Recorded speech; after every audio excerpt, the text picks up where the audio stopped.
continuando hoy nuestra marcha bíblica, llegamos al Nuevo Testamento para iniciar nuestro estudio de la Epístola Universal de Santiago. Esta es una de las epístolas que generalmente son llamadas epístolas generales.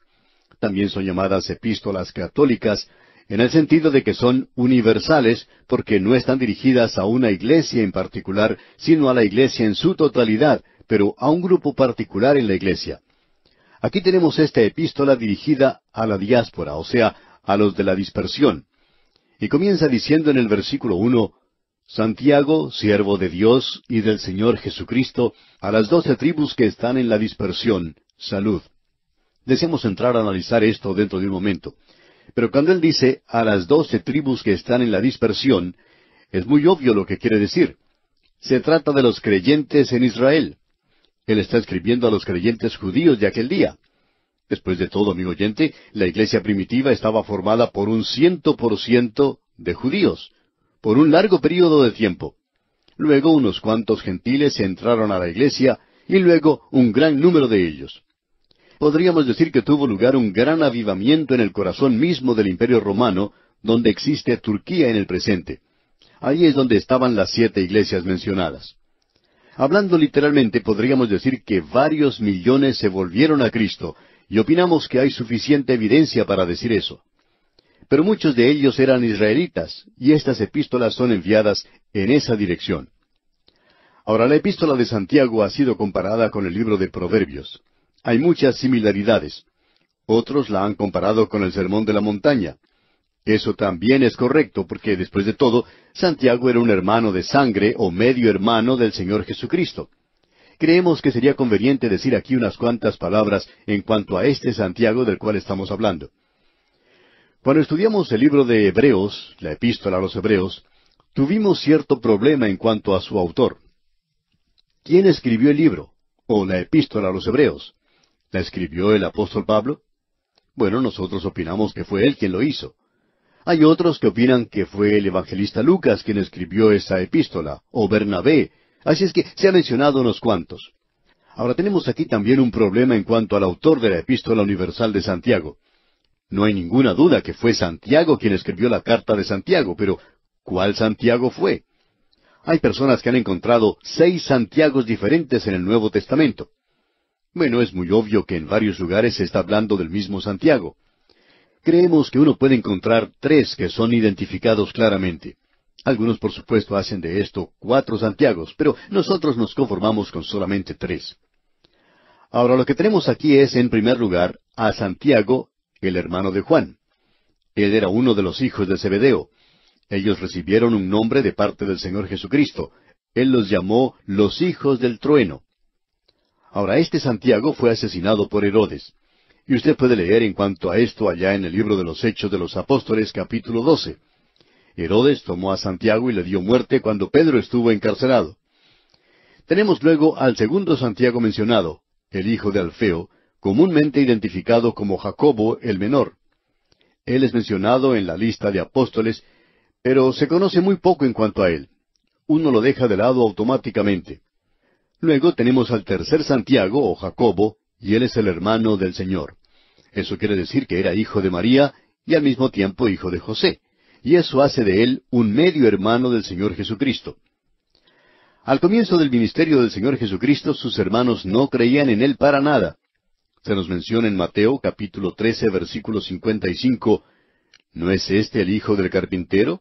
¿No se llama su madre María y sus hermanos Jacobo, José, Simón y Judas? Así es que este Jacobo, o Santiago, es quien nosotros creemos que escribió esta epístola de Santiago. Él llegó a encabezar la iglesia de Jerusalén, y en el capítulo 15 del libro de los Hechos encontramos que ese gran concilio de Jerusalén, bueno, él parecía estar a cargo de ese concilio, parecía ser el presidente de ese concilio. Por lo menos fue él quien resumió todo lo que se dijo y llevó a cabo la decisión, evidentemente guiado por el Espíritu Santo. Opinamos también que el apóstol Pablo hizo una referencia en cuanto a él. En su epístola a los Gálatas, capítulo 2, el apóstol Pablo tiene algo que decir en cuanto a él. Vamos a ver qué es lo que dice allá en Gálatas, capítulo 2, versículo 9. Y reconociendo la gracia que me había sido dada, Jacobo, Cefas y Juan, que eran considerados como columnas, nos dieron a mí y a Bernabé la diestra en señal de compañerismo, para que nosotros fuésemos a los gentiles y ellos a la circuncisión. Ahora lo que tenemos aquí es al hombre que nosotros creemos que es el autor de esta epístola, la cual fue escrita aparentemente alrededor del año 45 al 50 después de Cristo, no más allá del año 50, ni tampoco más temprano del año 45, pero probablemente alrededor del año 45 después de Cristo. Ahora hay algunos que han dicho que Santiago escribió su epístola para combatir las enseñanzas de Pablo, que él enfatizaba las obras y que Pablo enfatiza la fe. Vamos a entrar en esto más adelante, pero eso no puede ser cierto porque la primera epístola del apóstol Pablo, la primera epístola a los tesalonicenses, no pudo haberse escrito antes del año 56.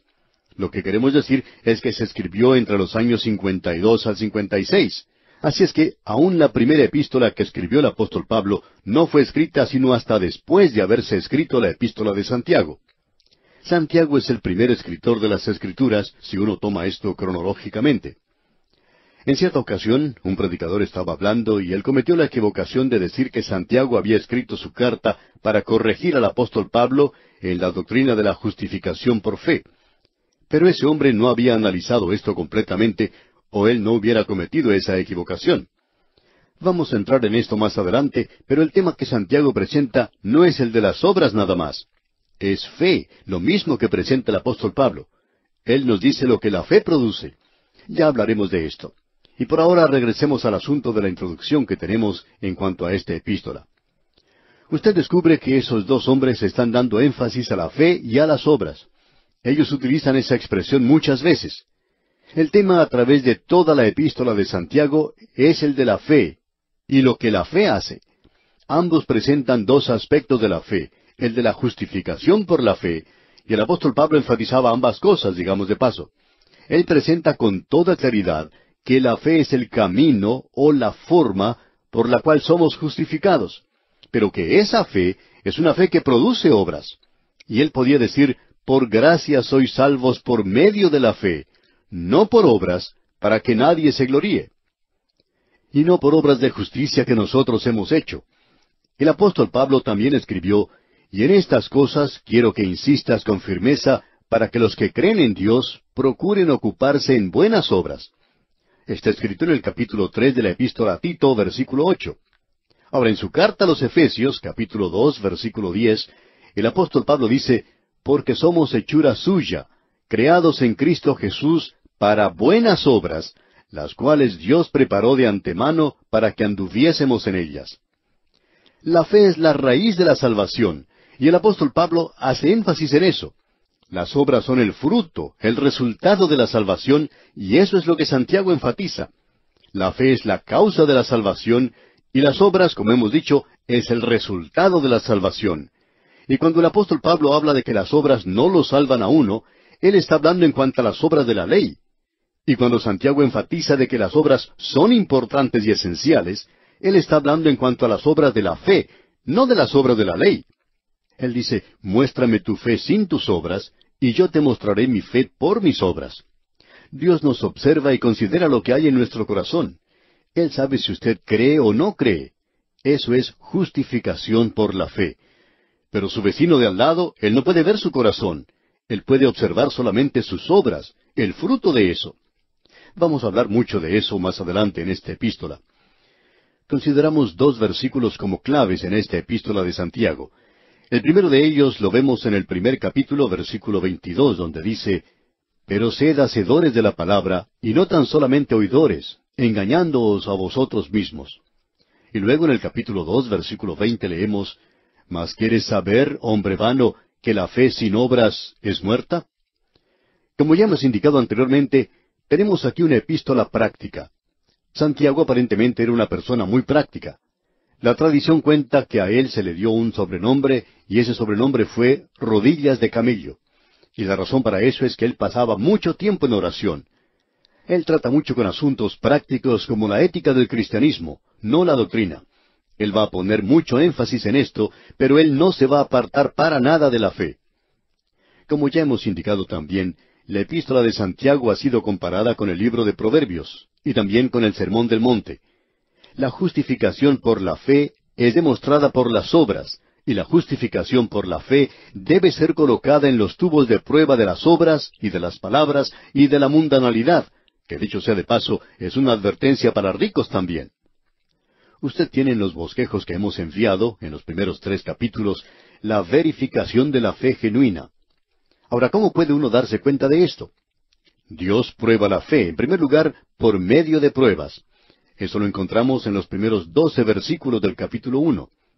Regresemos una vez más al versículo 1 del capítulo 1 de Santiago, donde leemos: Santiago, siervo de Dios y del Señor Jesucristo, a las 12 tribus que están en la dispersión, salud.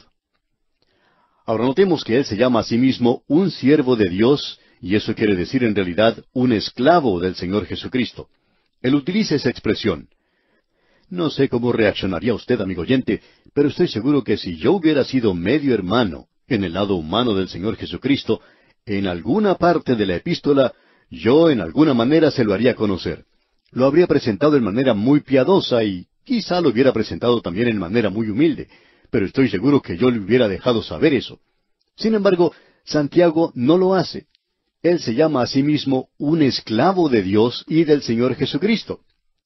Ahora, al comienzo, sus hermanos no le creían a él, es decir, al Señor Jesucristo.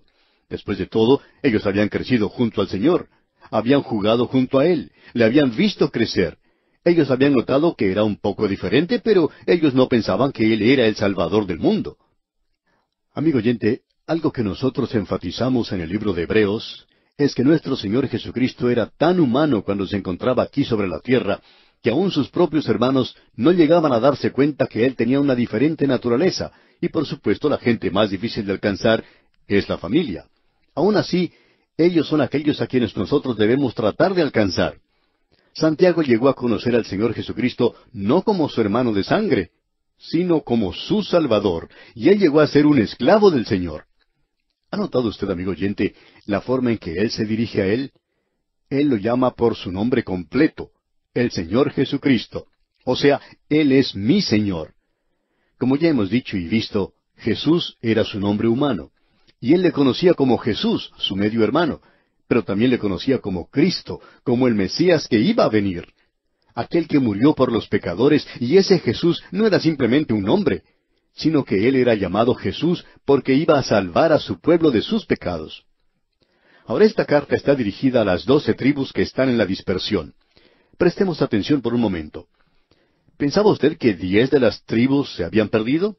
No, amigo oyente. Como vimos en el libro de Oseas, no hay ninguna tribu que se haya perdido en realidad. Dios les había esparcido a través del mundo. Y Santiago sencillamente está confirmando esto de que ellos están esparcidos a través de este mundo. Ellos no se han establecido en Inglaterra o en los Estados Unidos, aunque hay muchos de ellos en esos 2 lugares. Sin embargo, la población más grande de judíos fuera de Israel está en Rusia. Ellos también están en la China, en el Japón, están esparcidos por todas partes. Y Santiago ha escrito esta carta a los creyentes de aquel día que estaban esparcidos en todas partes. Tenemos que este versículo 1 finaliza diciendo salud. Pensamos que esa palabra se hubiera traducido mejor si dijera regocijaos. Él les está escribiendo a ellos y les dice, regocíjense, este es Santiago. Él no era una persona de cara larga. Este hombre tenía mucha vida en él, y por tanto dice, regocíjense. Ahora él va a hablar en cuanto a disfrutar del gozo bajo circunstancias fuera de lo común. Y en el segundo versículo de este capítulo 1 dice, hermanos míos, tened por sumo gozo cuando os halléis en diversas pruebas.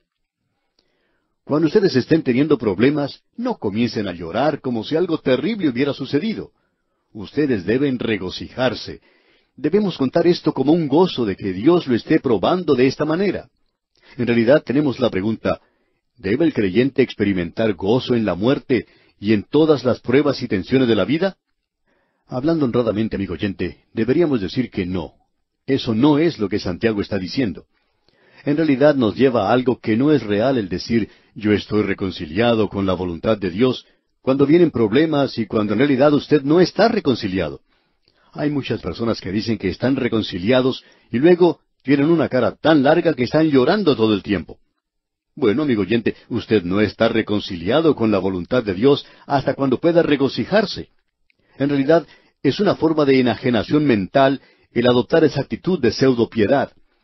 Los problemas no vienen a nosotros solo por amor al problema. Nunca es un fin en sí mismo.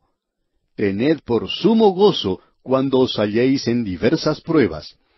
Y el versículo 3 dice, sabiendo que la prueba de vuestra fe produce paciencia. Dios tiene un propósito en mente, amigo oyente. Usted puede confiar en eso, y esto tiene que ver con la actitud de su corazón hacia el problema. El tiempo de esa frase aquí sugiere que el gozo debe ser el resultado de la prueba. Usted recuerda que cuando estudiábamos allá el capítulo 12 de la Epístola a los Hebreos, dijimos que el método que Dios utilizaba es llamado la disciplina. En realidad lo podríamos llamar la educación o el entrenamiento del niño. Las pruebas, amigo oyente, son sin sentido. El sufrimiento es sin sentido. La prueba es irracional, a no ser que exista un buen propósito y que haya una buena razón para ellos. Es decir, que Dios dice que existe una buena razón para ellos y buena es la razón. Y sabemos, dice el apóstol Pablo en su epístola a los Romanos capítulo 8 versículo 28, y sabemos que a los que aman a Dios, todas las cosas les ayudan a bien, esto es, a los que conforme a su propósito son llamados. Ahora, cuando las presiones externas de la prueba están sobre nosotros y somos colocados en los fuegos de la adversidad, la calamidad, la tragedia, el sufrimiento, la desilusión y el quebrantamiento de corazón, entonces la actitud de la fe es que Dios ha permitido eso con un propósito y existe un objetivo elevado en vista. Sabemos que Dios está obrando algo en nuestras vidas. Ahora, eso no quiere decir que podemos entender el propósito. Esta es la prueba de la fe. Nosotros andamos por fe y no por vista. Dios no hace nada ni permite que algo suceda, sino aquello que nosotros permitiríamos si pudiéramos ver a través de todos los hechos tan bien como lo puede hacer Él.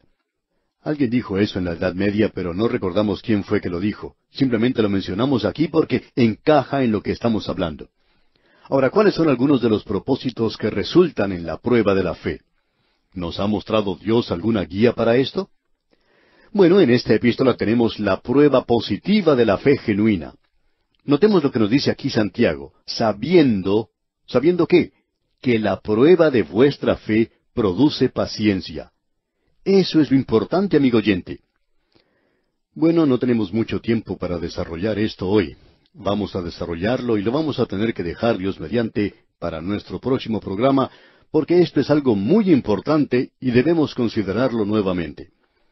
Cuando estábamos estudiando la epístola a los Hebreos, en el capítulo 12, dijimos que una de las preguntas más mencionadas hoy es, ¿por qué sufren los hijos de Dios? Es decir, lo más popular, o podríamos decir impopular, es una pregunta que se hace con más frecuencia que la pregunta que dice, ¿quién es el anticristo? O ¿cuál es el evangelio social? Este es uno de los grandes temas de la vida que nos alcanza en el mismo lugar en que vivimos. Esta es la vida, amigo oyente. Y esto hace de esta epístola una epístola viviente, algo que no ha muerto, por cierto.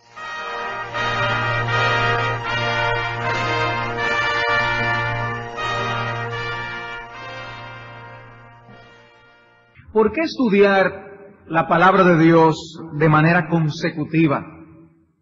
¿Por qué apartar tiempo para tomar un libro de las Escrituras e ir viendo sección tras sección, versículo tras versículo, para ver qué dice la palabra del Señor? El hecho es que nosotros como creyentes estamos incompletos. Nos falta algo. Y lo que nos falta, solo la palabra de Dios nos lo puede dar. Por eso Pablo hablaba de enseñar, predicar todo el consejo de Dios. Porque si nos concentramos en una sola parte, podemos ser ignorantes de otra que en realidad estamos necesitando. La tendencia natural nuestra es leer las cosas que nos gustan. Posiblemente tú estés leyendo uno o más libros en estos momentos. Y muy posiblemente sean libros que a ti te gustan leer. Pero no necesariamente eso sea la mejor dieta de lectura que nosotros necesitamos. Es posible que hayan vacíos y huecos en tu desarrollo humano, mental, espiritual, que demande exponerte a materiales que no te sean tan agradables leer, pero que es necesario. El leer la palabra de Dios de manera consecutiva nos va a forzar a leer aquellas cosas que, dejados a nosotros mismos, no escogeríamos. El estudiar la palabra de Dios de manera consecutiva produce exactamente eso.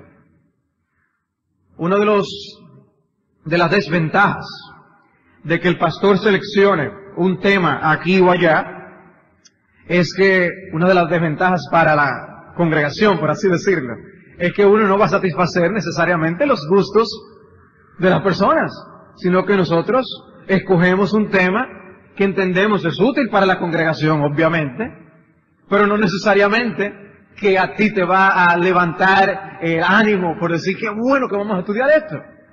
Cuando estuve mencionando a algunas personas que he estudiado, vamos a estudiar el libro de Santiago, algunos me han dicho, qué bueno, es uno de mis libros favoritos. Y se regocijan con eso. Cuando uno va a escoger un tema que haya, a lo mejor alguien no le diga, yo no lo hubiera escogido, pero a lo mejor es lo que tú necesitas. A lo mejor es lo que tú necesitas. Pero cuando estamos estudiando consecutivamente, no depende ni siquiera de lo que el pastor en ese momento quiera escoger, ni siquiera es inclinado porque piensa que la iglesia lo necesita en un momento dado, sencillamente es la sección que toca a medida que vamos estudiando el libro de Santiago. Y trataremos todo tipo de temas. Quizá dejados a mí mismo, yo nunca escogería hablar de alguno de los temas que hay aquí en Santiago. Pero el que estudiar la Biblia consecutivamente nos va a forzar a todos, al predicador y a los oyentes, por supuesto, a estudiar lo que Dios allí tenga.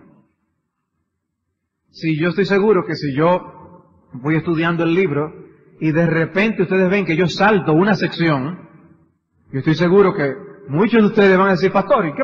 Pero nosotros no estudiamos tal versículo, porque ustedes van a exigir que estudiemos todo el consejo de Dios. Debemos estudiar todo el libro de Santiago. Esa es una de las ventajas de nosotros estudiar consecutivamente la Escritura. Vamos viendo lo que Dios reveló y qué Dios tiene para nosotros, independientemente de la selección del predicador, los gustos de los oyentes. Nada de esto interfiere, sino está allí en la palabra y hay que estudiarlo. Por eso cuando tú lees consecutivamente la Biblia, te vas a exponer a lo que Dios tiene que decir. Y muchas veces sabemos cómo nos toca leer porciones que nosotros decimos, uy, hoy era que yo necesitaba leer esto. Hoy era que yo necesitaba leer esto. Como también hemos visto en las exposiciones de la palabra de Dios, que resulta que llegamos a cierto capítulo de cierto libro de las Escrituras y decimos, ahora era que como iglesia necesitábamos escuchar eso. Porque Dios es el Dios que supervisa como buen pastor la enseñanza de su grey. Nosotros somos sencillamente sus siervos para administrar y traspasar las enseñanzas que Él nos ha dejado en su palabra. ¿Qué actitud debemos entonces tener a la hora de venir a estudiar la palabra de Dios de manera consecutiva? Bueno, permítame mencionar algunos versículos del Salmo 119. Escuchen qué dice el Salmo 119, la actitud que mostraba el salmista. Dice el versículo 105, lámpara es a mis pies tu palabra y lumbrera a mi camino.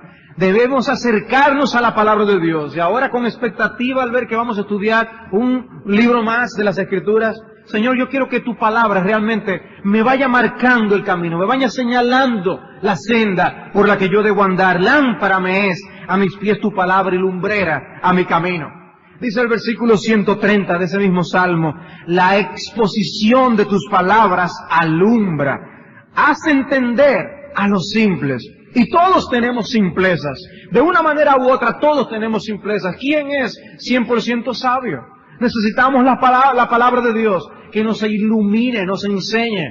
¿Y qué enseña? La exposición de la palabra de Dios. Alumbra. Cuando venimos aquí a estudiar la Biblia, Señor, enséñame hoy. Señor, hoy enséñame lo que hoy yo tengo que aprender. Y el otro domingo, Señor, enséñame lo que hoy yo tengo que aprender. Dice el versículo 33 de ese salmo, enséñame, oh Jehová, el camino de tus estatutos y lo guardaré hasta el fin. Una disposición a entregarse a la obediencia, pero primero le pide a Dios que le enseñe. Enséñame. Debemos pedirle a Dios que nos enseñe, Él que nos instruye. Abre mis ojos, dice el versículo 18, y miraré las maravillas de tu ley. Si Dios no nos abre los ojos, no lo vemos. No lo vemos.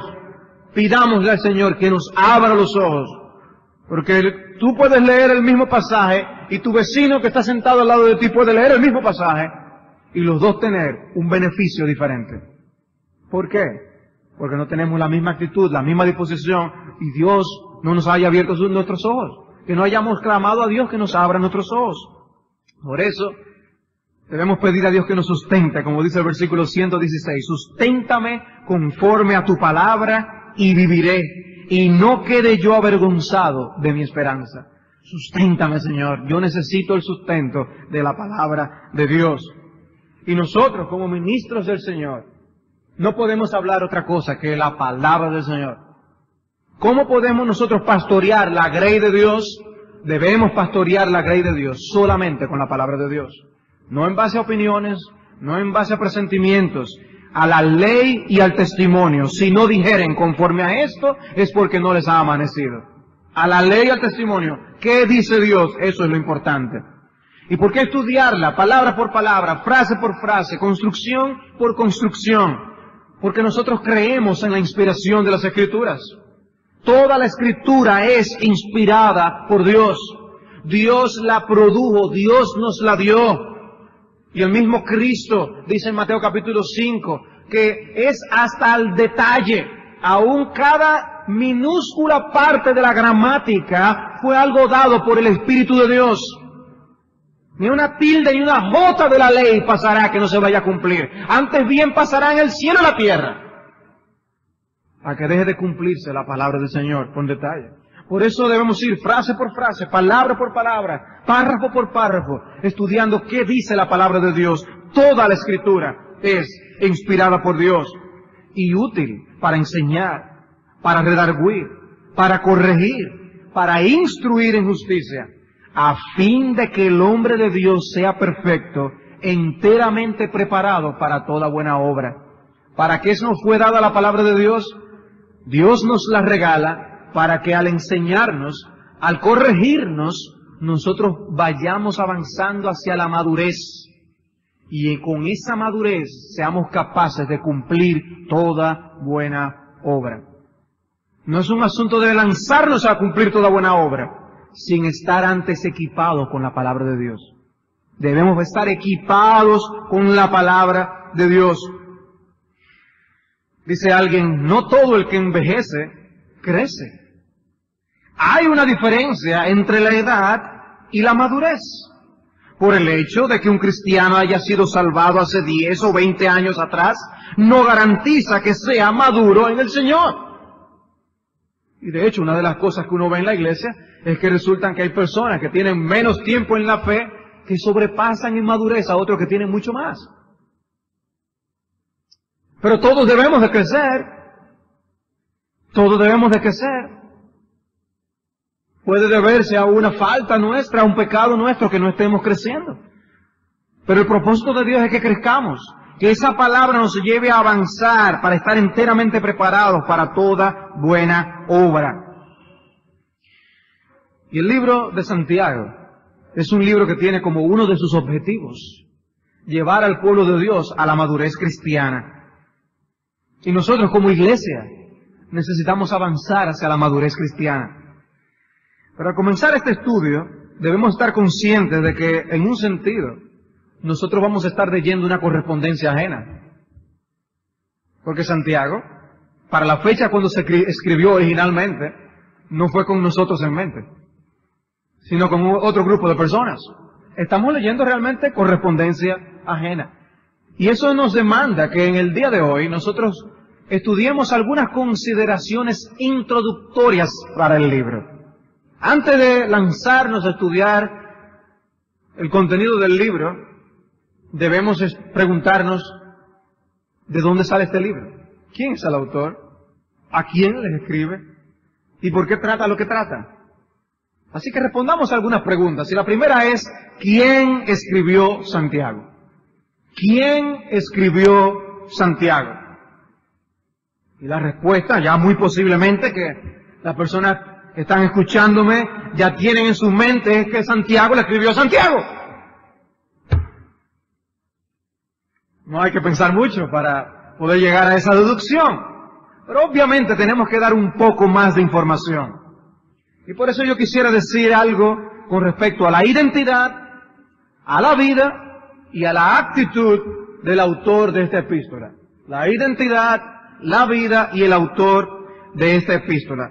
Con respecto a su identidad, con toda probabilidad, el autor de Santiago es Jacobo, el hermano de nuestro Señor Jesucristo. Jacobo, el hermano de nuestro Señor Jesucristo. ¿Y de dónde el nombre Santiago? ¿De dónde Jacobo pasa a ser Santiago? Pues es sencillo, Jacobo era un nombre común entre los judíos, entre los hebreos. Y eso no es otra palabra que la palabra Jacob, de donde viene Jacob. Jacobo, Jacob. Pues si le ponemos San Jacobo delante, San Jacob, de ahí viene Santiago. Sencillamente una nota de curiosidad para que ustedes sepan de dónde viene ese cambio de nombre en este libro. Pero proponemos que el hermano del Señor, Jacobo, es el autor de este libro, aquel que luego vemos como el moderador del concilio de Jerusalén en Hechos capítulo 15. Y hay varias razones que apoyan esta conclusión. La otra opción sería considerar a Jacobo el apóstol, aquel que fue el hermano del apóstol Juan. Pero a ese Jacobo, según vemos en Hechos capítulo 12, a él lo mataron. Él fue uno de los primeros mártires de la iglesia. Y es muy probable que su muerte haya sido antes de que se escribiera esta epístola. La fecha de escritura de esta epístola fue posterior a la muerte de ese Jacobo que narra Hechos capítulo 12. Y ya no había nadie más en la iglesia primitiva, aparte del hermano del Señor, que pudiera identificarse sencillamente con su nombre diciendo Jacobo, y que todos inmediatamente reconocieran de quién se estaba hablando. O sea, que debía ser alguien conocido, debía ser alguien respetado, que con solo decir Jacobo a tales personas, eso era suficiente. Era una persona con cierto renombre. Su identidad, entonces, proponemos que es Jacobo, el hermano de nuestro Señor Jesucristo. Digamos entonces algo ahora acerca de su vida, la vida de este personaje. La primera mención de Santiago o Jacobo la tenemos en Marcos capítulo 6, versículos 2 al 4, si pueden ir allí y leer conmigo. Es el texto cuando la gente identifica al Señor como el hijo de María y hermano de Jacobo y otros más, mientras el Señor está predicando en una sinagoga de Nazaret. Marcos capítulo 6, versículo 2 dice, y llegado el día de reposo, comenzó a enseñar en la sinagoga, y muchos oyéndole se admiraban y decían, ¿de dónde tiene estas cosas? ¿Y qué sabiduría es esta que les es dada? ¿Y estos milagros que por sus manos son hechos? ¿No es este el carpintero, hijo de María, hermano de Jacobo, de José, de Judas y de Simón? ¿No están también aquí con nosotros sus hermanas? Y se escandalizaban de él. Mas Jesús les decía, no hay profeta sin honra, sino en su propia tierra, y entre sus parientes, y en su casa. Y entre sus parientes, podemos subrayar eso. Y entre sus parientes. Cristo está consciente de que se está tratando de sus familiares. De sus familiares. Y lo que está diciendo aquí es que el Señor realmente tuvo hermanos. Y no solo hermanos que son mencionados por nombre, sino también hermanas. María había sido virgen hasta el momento en que Jesucristo nació, pero no permaneció así para siempre, como la tradición católica pretende enseñar. La Biblia no enseña la perpetua virginidad de María. Por el contrario, lo que vemos es evidencia de que tuvo más hijos e hijas. No se nos dice nada adicional acerca de las hermanas del Señor, pero sus 4 hermanos son mencionados por nombre: Jacobo, José, Judas y Simón. Eran los nombres de sus hermanos. De hecho, es interesante observar que uno de los hermanos del Señor también se llamaba Judas. Este no es Judas Iscariote, obviamente, ni Judas el apóstol, el otro apóstol. Este es otro Judas, era un nombre común en aquellos días. Y Judas, ese Judas también escribió una epístola, el hermano del Señor. ¿Y cómo comienza Judas su epístola? Judas comienza diciendo: Judas, siervo de Jesucristo y hermano de Jacobo. Jacobo ciertamente era una figura de renombre. Y Judas, cuando se identifica a sí mismo, no siendo tan conocido como Jacobo, él dice: yo soy hermano de Jacobo también. Yo soy hermano de Jacobo. Jacobo no. Cuando Jacobo escribe, él sencillamente dice: yo soy siervo de Cristo y punto. La gente lo conocía. Judas no. Judas se relaciona como un hermano de Jacobo. Otra información que se nos dice es que estos hermanos del Señor no creían en Cristo en ese momento. No habían creído en Cristo en ese momento. De hecho, por eso es que el Señor dice que no había profeta sin honra, sino en su propia tierra, entre sus propios parientes y en su propia casa. Por eso aquella idea de que, no, estos no son hermanos, realmente son primos del Señor. No, dice Cristo que aquí está hablando de la honra en su propia casa, con los hermanos que vivían con él en su casa, no de primo. Y el texto griego tendría una palabra para primo que existía, pero cuando se habla de sus hermanos se usa la palabra hermano, que salen del mismo vientre. Esa es la idea. Pero estos hermanos no creían en él. Dice Juan 7:5, porque ni aun sus hermanos creían en él. Ni aun sus hermanos creían en él. Crecieron en el mismo hogar del Hijo perfecto de Dios.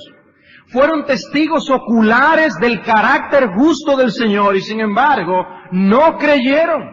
Lo que nos enseña y nos muestra que no depende del que quiere ni del que corre, sino de Dios que tiene misericordia. ¿Qué mejor testimonio pudieron ellos haber recibido que el vivir junto con el Señor? Pero decidieron no seguir los pasos de su hermano. ¿Cuándo entonces fue que se convirtió Jacobo? ¿Cuándo fue que se convirtió? La Biblia no nos narra. La Biblia no lo dice. ¿Cuándo fue que el que vino a creer y aceptar a Jesús como el Cristo, el Mesías enviado por Dios? Es muy probable que haya sido durante una de las apariciones de Cristo después de su resurrección.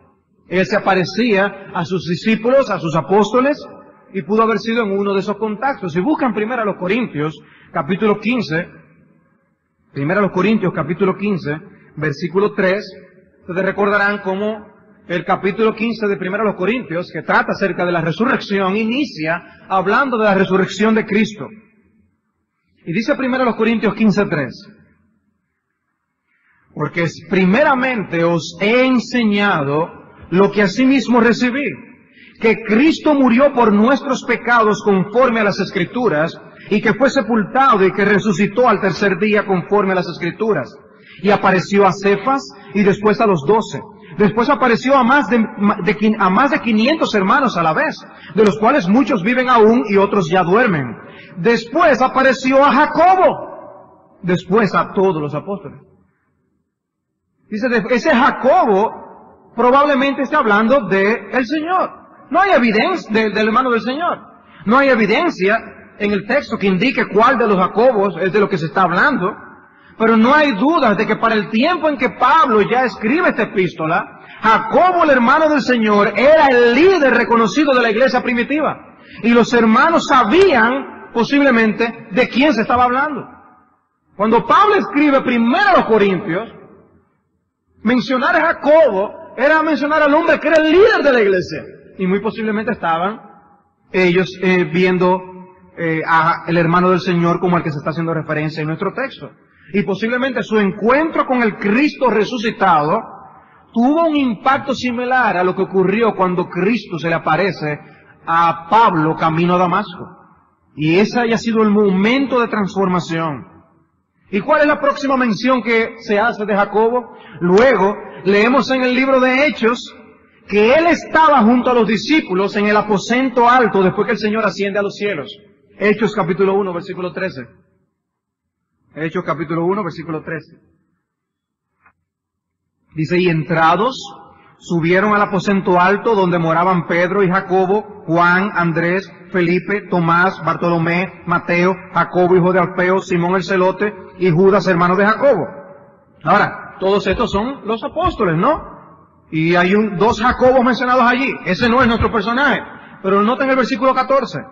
Todos estos perseveraban unánimes en oración y ruego con las mujeres y con María la madre de Jesús y con sus hermanos. Ahí estaba Jacobo, el hermano del Señor. Muy posiblemente ya convertido, ya unido a la esperanza de este grupo de creyentes que estaban en el aposento alto reunidos. Pasa un tiempo y Dios levanta a Jacobo como un líder prominente de la iglesia de Jerusalén. Tanto así que Pablo habla de él como uno de ellos, de esos líderes con quienes él se reunió cuando él visita Jerusalén. Gálatas capítulo 1. Gálatas capítulo 1, versículos 19, 18 y 19. Después, pasados 3 años, subí a Jerusalén para ver a Pedro y permanecí con él 15 días, dice Pablo. Pero no vi a ningún otro de los apóstoles, sino a Jacobo, el hermano del Señor.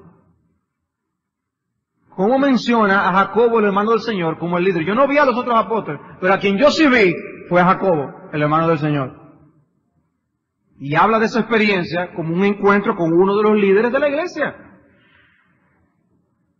Cuando Pedro sale de manera milagrosa de la cárcel, en Hechos capítulo 12, Pedro va y da instrucciones a los hermanos de que le den la noticia a Jacobo. ¿A qué Jacobo? Al hermano del Señor, porque es que ya al otro lo han matado. Mataron al otro Jacobo. Después iban a matar a Pedro.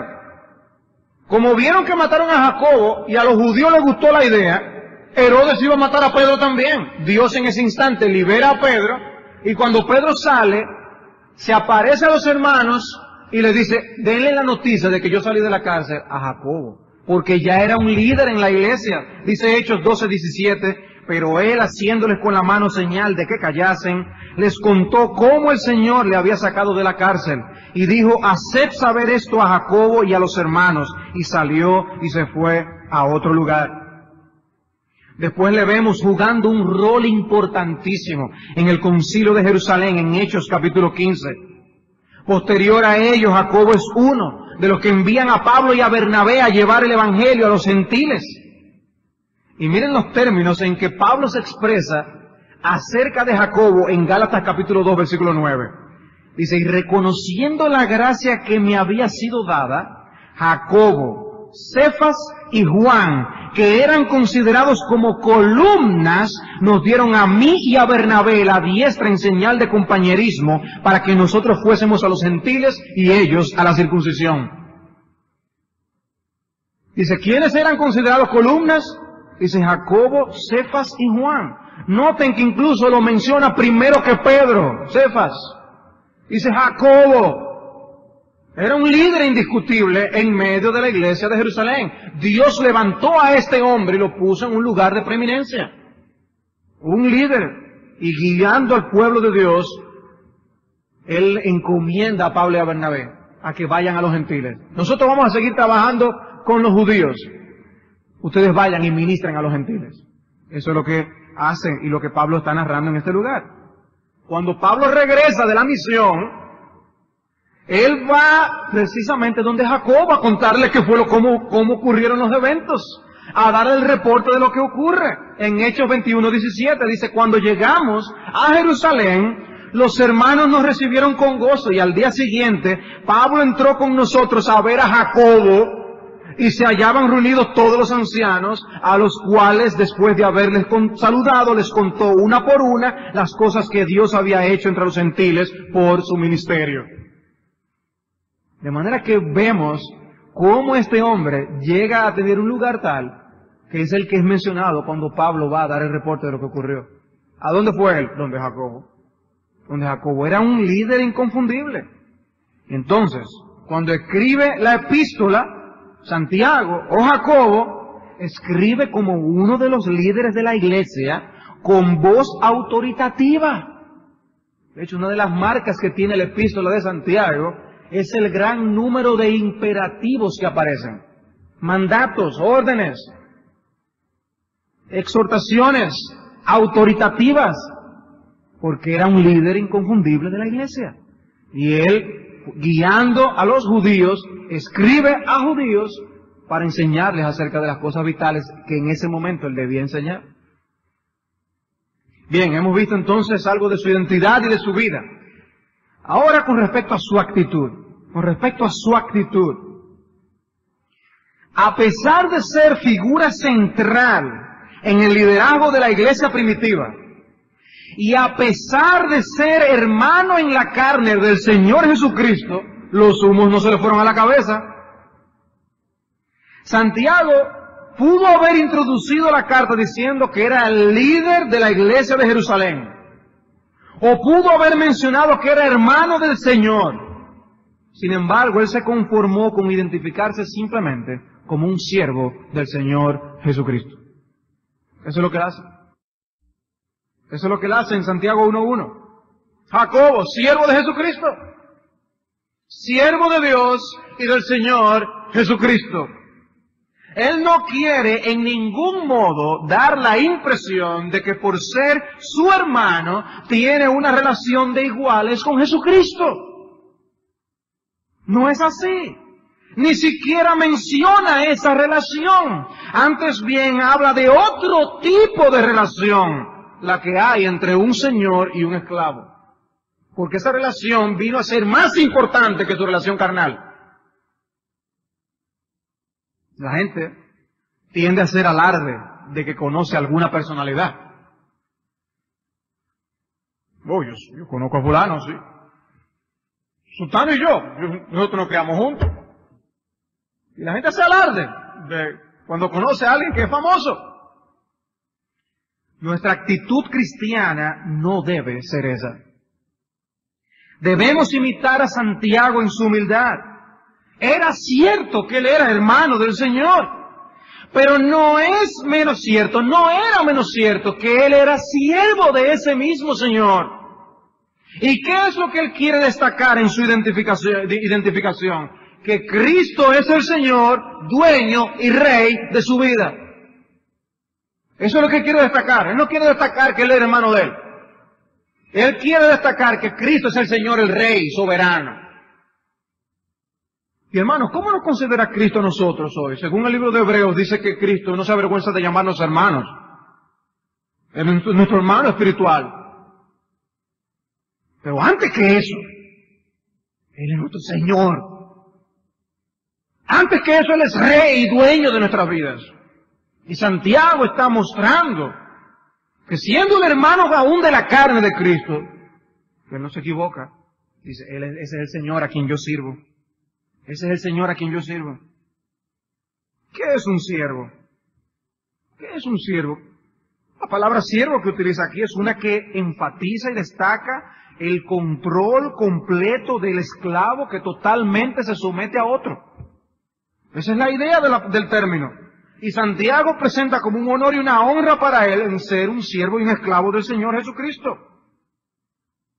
Esa identificación como siervo implica obediencia. ¿A quién yo le debo obediencia? Oh, a mi Señor. Leíamos en la lectura consecutiva en Romanos 6. Y éramos siervos del pecado, pero ahora somos siervos de la justicia. Somos esclavos del Señor. O como en otro lugar dice la Escritura, que no nos pertenecemos a nosotros mismos. Fuimos comprados por precio. Pero muchas veces actuamos independientemente. Pensamos que somos dueños de nosotros mismos. ¿Eres tu siervo realmente? Otra cosa que implica es humildad. Humildad es un hombre que no está pensando en sus privilegios, sino en sus deberes, no en sus derechos, sino en sus obligaciones. Si somos siervos de Cristo, no estamos reclamando derechos. Ese término implica lealtad. Se supone que el siervo debía cumplir con fidelidad lo que el amo dice.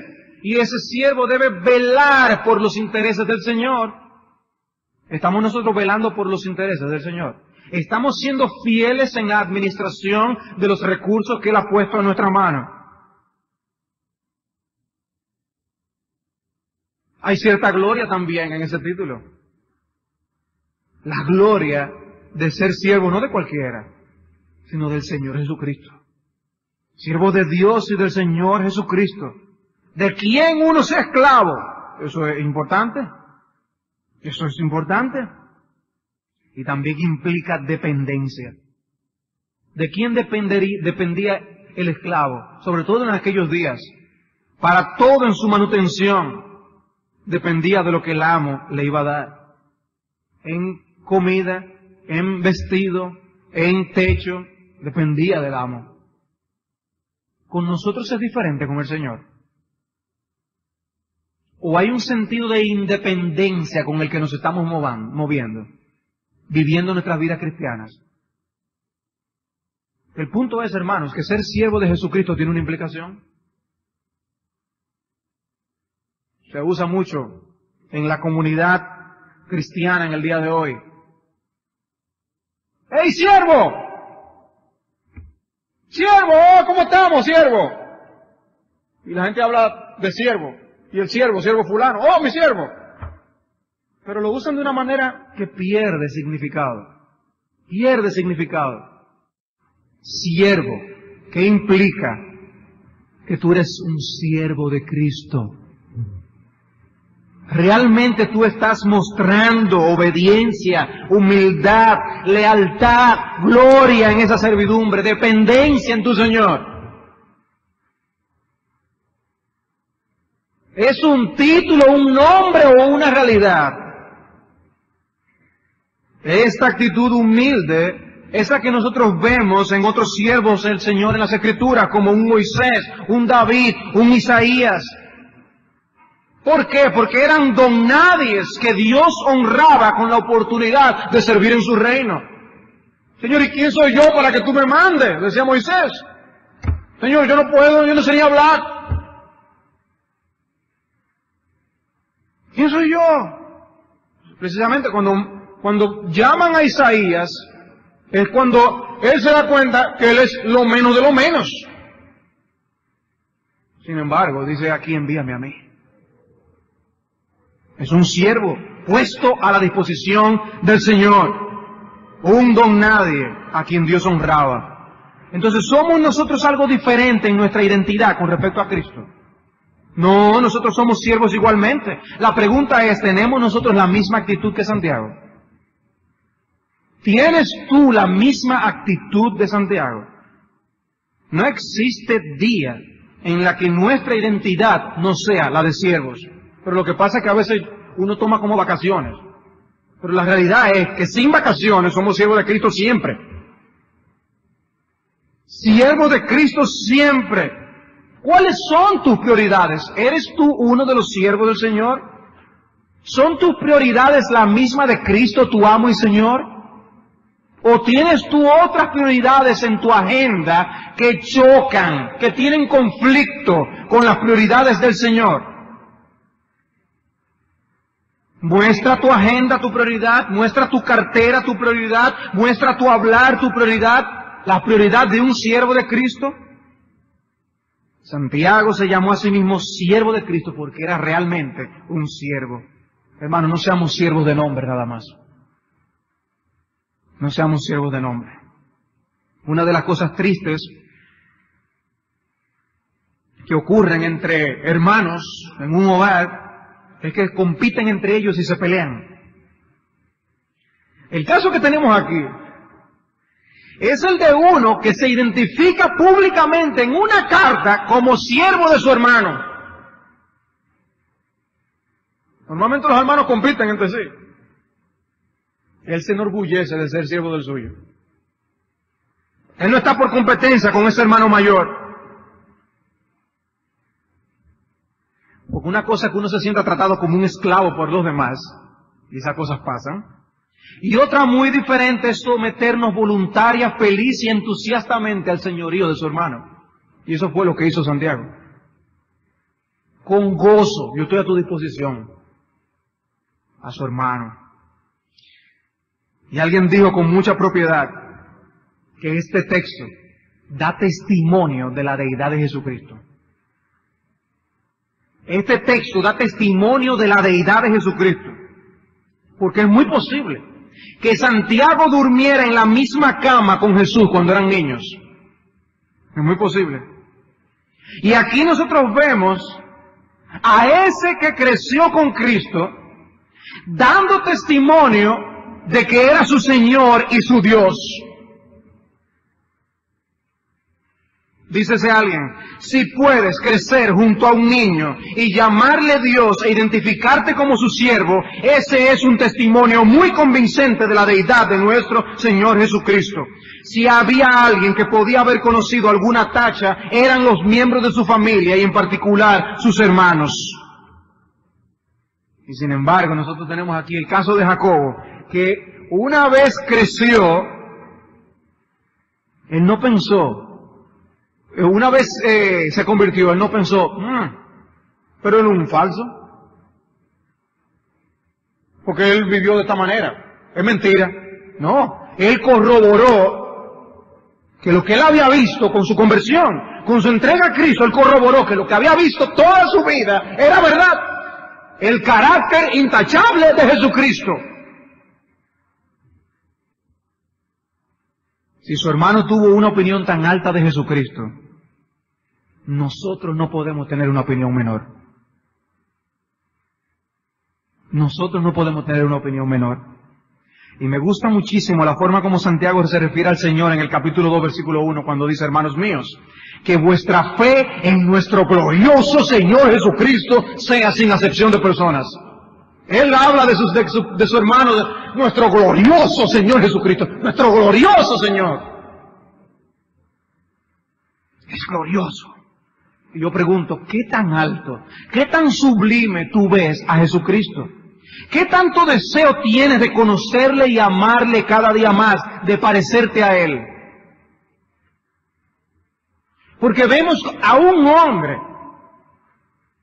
que estuvo tan cerca de Cristo, y luego deposita su fe en Él, y cree con tal convicción, y se entrega de tal manera a Dios, que Dios le levanta y lo coloca como un líder de la iglesia en Jerusalén.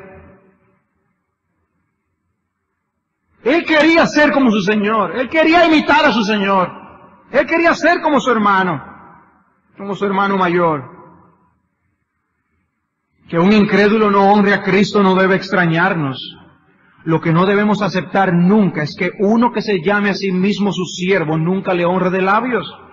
Muestra tu vida que tú tienes un alto concepto de Jesucristo. ¿Cómo tú ves los mandamientos del Señor?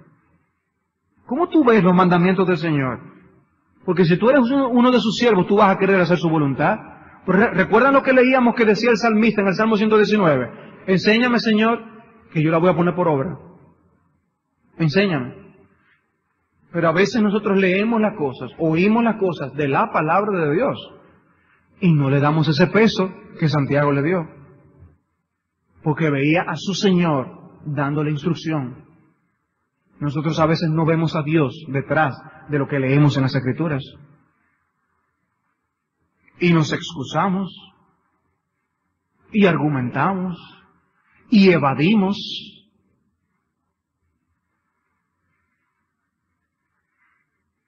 Pero este fue el autor de este libro. Este fue el autor de este libro. Ahora, ¿a quién escribió Santiago? ¿A quién escribió hoy? Brevemente, nosotros podemos ver acerca de esto. Él dice en 1:1, a las 12 tribus que están en la dispersión, salud. A las 12 tribus que están en la dispersión, salud. Comúnmente se piensa que esta epístola se escribió alrededor de entre el 45 al 50 después de Cristo, que posiblemente la hace la primera epístola que se escribiera de todas. No contiene mención de los creyentes gentiles o la controversia que iba a surgir luego en el desenvolvimiento de la historia de la iglesia con los gentiles, entre judíos y gentiles. Porque posiblemente no había surgido todavía ese dilema, esas luchas. Es por eso que algunas personas no entienden el argumento de Santiago cuando llegan al capítulo 2 y ven allí como si Santiago pudiera estar contradiciendo a Pablo con el asunto de la fe y la salvación. La salvación no es por obras. Sin embargo, Santiago habla de que uno debe mostrar esa fe por las obras. Y algunos ven un conflicto entre esos dos pensamientos. Recordemos, Santiago escribe mucho antes que Pablo escribe la epístola a los romanos. Él no está tratando los conflictos que Pablo luego está tratando. Él no está escribiendo ni siquiera después que ha ocurrido el concilio de Jerusalén, donde él mismo tiene un lugar que ver en la resolución de ese conflicto que había entre judíos y gentiles. Él no está tratando ese problema. Él no está diciendo cómo es que uno se salva. Él está diciendo cómo uno muestra que está salvo. Él no está hablando de la justificación del impío, que es la doctrina que Pablo trata en Romanos. ¿Cómo Dios justifica al impío? Por medio de la fe. Santiago no está hablando de la justificación del impío. Santiago está hablando de la justificación del creyente. De la justificación del creyente, del que ya es creyente. Pero no de justificación para salvación, sino de la justificación en el sentido de la corroboración del testimonio de lo que él dice con sus labios, vivido en una forma práctica y tangible. ¿Cómo somos nosotros justificados de que nuestro testimonio es real? Por lo que hacemos. Por su fruto lo conoceréis. Esa es la justificación de la que habla Santiago. El dilema y la controversia que surge después y que trata Pablo todavía no se había iniciado. Son dos eventos distintos. Son dos problemas diferentes.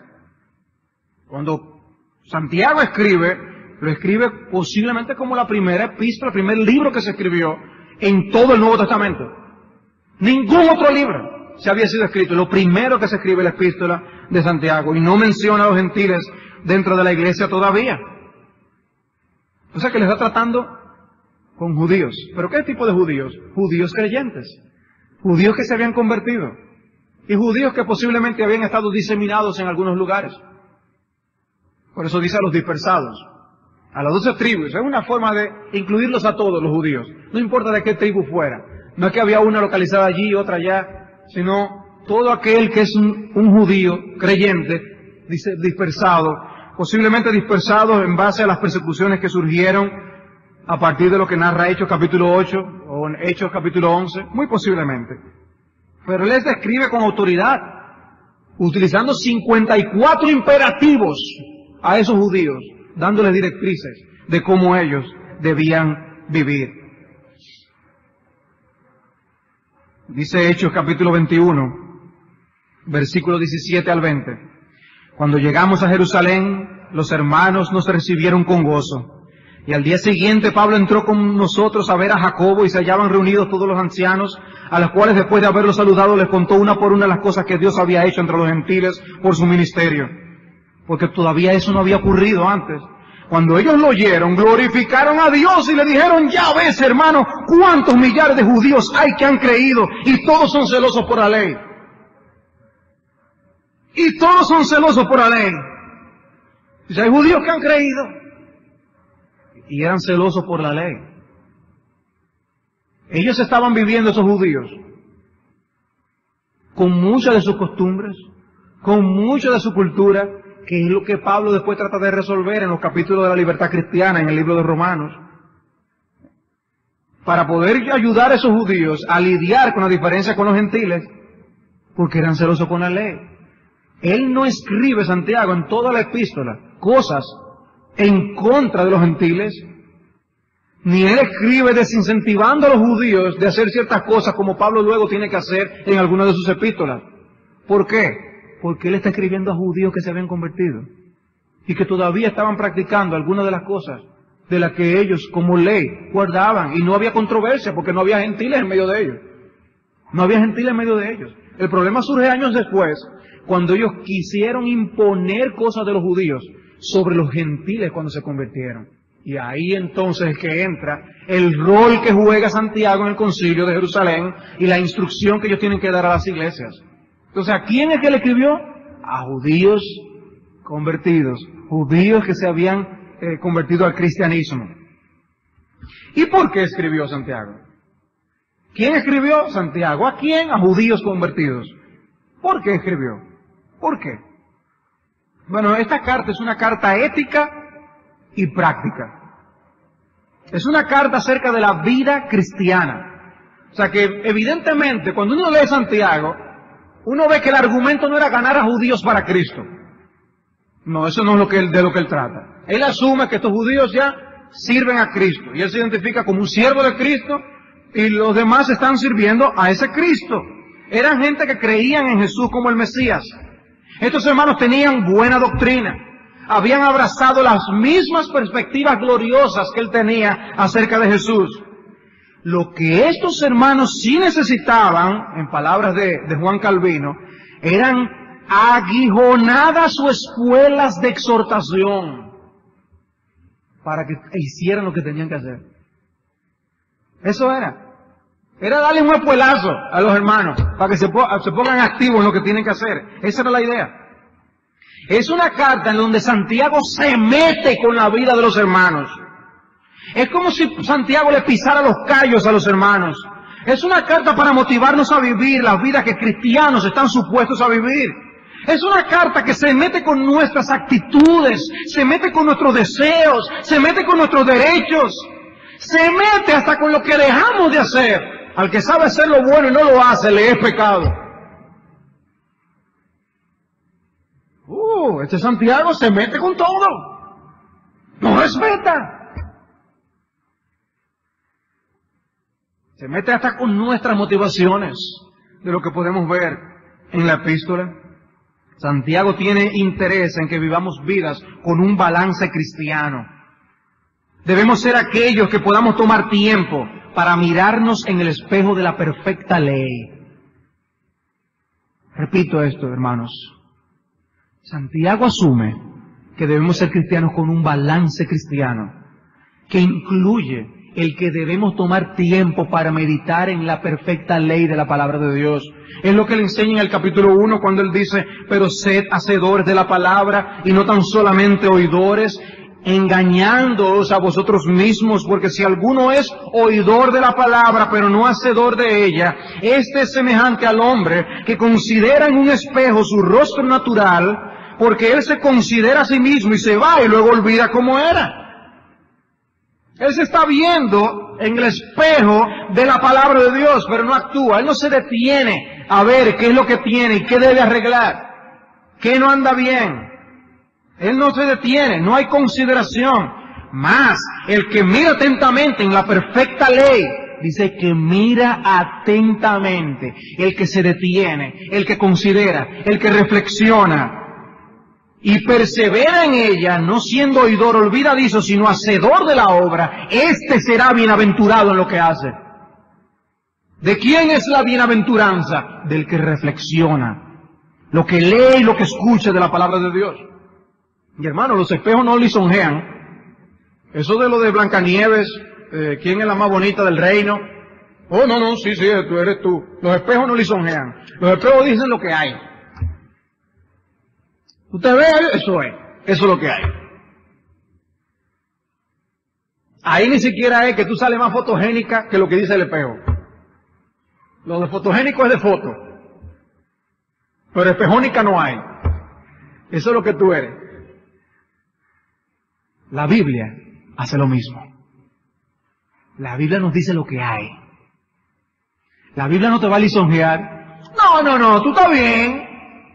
No hay problema. No, la Biblia te dice lo que hay. Por eso las personas no la leen. No quieren leerla. No es de su placer darse cuenta de lo que le está mostrando la palabra de Dios. Por eso hay que meditar. Hay que meditar. Hay que tomar tiempo para sentarnos y considerar. El cristiano que se la pasa de actividad en actividad, sin el cultivo de su tiempo a solas con el Señor, actúa en un vacío espiritual.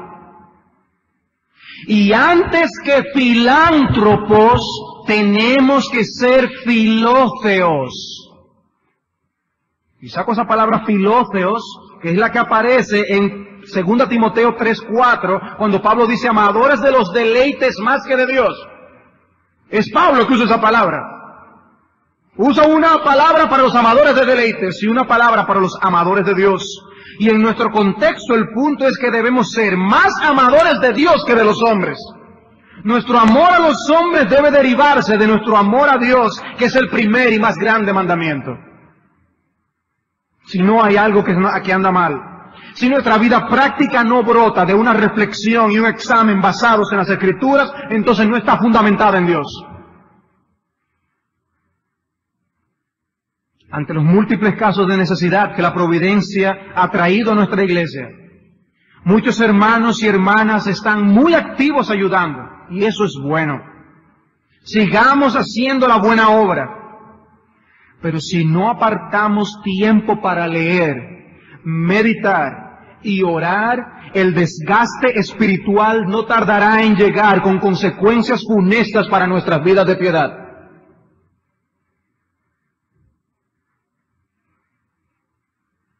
Si las demandas tienen que sacarte de tu tiempo con Dios, y ya tú no tienes tiempo para leer la palabra de Dios, ni para leer libros que edifiquen tu alma, para prepararte y equiparte para el mundo en el que nosotros estamos viviendo, te vas a quemar, mi amada hermana, mi amado hermano, te vas a quemar. Y llegará un momento donde no tendrás de dónde sacar para mantenerte en tu vida de piedad echando hacia adelante. Santiago es realista y él enfoca este tema. Hay que considerarse, hay que tomar tiempo para verse en el espejo de la perfecta ley. Pero por el otro lado, el balance bíblico cuestiona cualquier tipo de vida contemplativa que no se vista de buenas obras. No debemos ser meros oidores, no hablar y hablar sin hacer. ¿De qué nos vale hablar de santidad si somos hipócritas? ¿De qué nos vale hablar de amor si no somos capaces de vivir en paz con nuestros hermanos?